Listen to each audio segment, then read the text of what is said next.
अस्सलाम वालेकुम फ्रेंड्स, उम्मीद है आप सब खैरियत से होंगे। मेरा नाम डॉक्टर मोहम्मद अहमद फ़ाखर है और आज मैं एक ऐसी हालत के ऊपर बात करने लगा हूँ जिसको हम पाइका कहते हैं।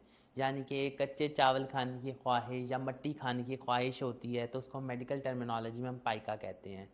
अगर मैं बात करूँ, ये हालत ज़्यादातर ख़वातीन बच्चियों के अंदर जो है वो ज़्यादा अहम होती है या ज़्यादा देखने को मिलती है। अब इसमें होता कि अगर इसकी मैं वजूहात की बात करूं कि ये हो क्यों रहा है, तो देखें इसके पीछे कोई साइकोलॉजिकल जो कंडीशन हो सकती है या फिर इसके पीछे कोई न्यूट्रिशनल डेफिशिएंसीज हो सकती हैं। ज़्यादातर ये न्यूट्रिशनल डेफिशिएंसी की वजह से होता है कि जी अगर आपके जिस्म के अंदर मैग्नीशियम और आयरन की कमी हो गई है तो उस वजह से आपको पाइका जो है वो हो सकता है।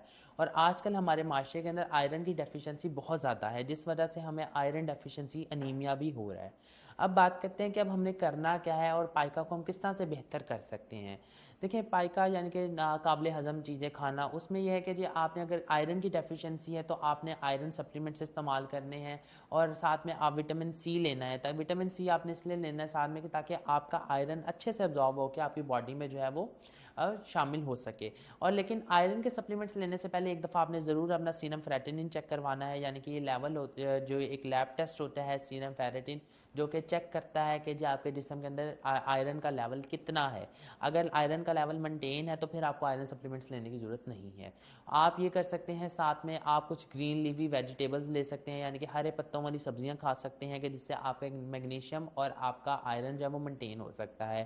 साथ में आप एप्पल्स का इंटेक ज़्यादा करें, यानी कि एप्पल्स के अंदर आयरन की क्वांटिटी ज़्यादा होती है जिस वजह से आपको पाइका की ये जो कंडीशन है वो ठीक हो सकती है। इसके बाद बात करता हूँ, कुछ होम्योपैथिक अद्वियात होती हैं जिसके अंदर पाइका की कंडीशन जो है वो मौजूद है और वो इसको ठीक कर सकते हैं। जैसे पहली मेडिसिन है वो है कलकेरिया कार्ब। कलकेरिया कार्ब के अंदर आपको क्रेविंग होती है चॉक की और मड वगैरह की, ठीक है। इसके बाद हमारे पास दूसरी मेडिसिन है वो है एलोमीना। एलोमीना के अंदर हमें क्रेविंग होती है चॉक की और इनडाइजेस्टिव फूड्स की। इसी तरह हमारे पास मेडिसिन है सिलीशिया। सिलीशिया के अंदर भी हमें क्रेविंग होती है चॉक्स की और जो हमारे अनडाइजेस्टिव फूड हैं उनकी। और फिर एक हमारे पास मेडिसिन जो है वो रेट्रम एल्बम। रेट्रम एल्बम वो मेडिसिन जिसमें हमें क्रेविंग होती है आइस की, यानी कि हमें ठंडी चीज़ों की क्रेविंग हो रही है और जो बर्फ़ है उसकी क्रेविंग बहुत ज़्यादा होती है। और इसी तरह हमारे पास एक मेडिसिन है कार्बोवेज। कार्बोवेज मेडिसिन के अंदर क्या होता है कि हमें क्रेविंग हो रही होती है चारकोल की और अर्थ की, यानी कि कई लोग ऐसे कहते हैं जैसे हम कुछ कोयला खा लें, हमारा दिल कर रहा है कि हम कोयला खा लें, हमारा दिल कर रहा है कि जी हम मिट्टी जो है उसको खा लें। जैसे अक्सर औकात होता है ना कि जी हमें मिट्टी की खुशबू आ रही है तो हम कहते हैं मिट्टी खा लें हम।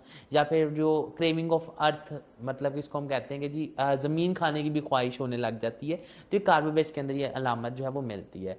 याद रखें जो होम्योपैथिक अद्वियात हैं ये अलामात की बुनियाद पर ही दी जाती हैं। एक मेडिसिन किसी दूसरी मेडिसिन जो बंदा है उसकी वो मेडिसिन नहीं हो सकती, क्योंकि इंडिविजुअलाइजेशन इसकी है, यानी कि जो एक मेडिसिन है वो एक बंदे की मेडिसिन है और वही मेडिसिन कोई दूसरा बंदा इस्तेमाल नहीं कर सकता जब तक कि उसकी अलामात और दवाई की अलामात सेम ना हो।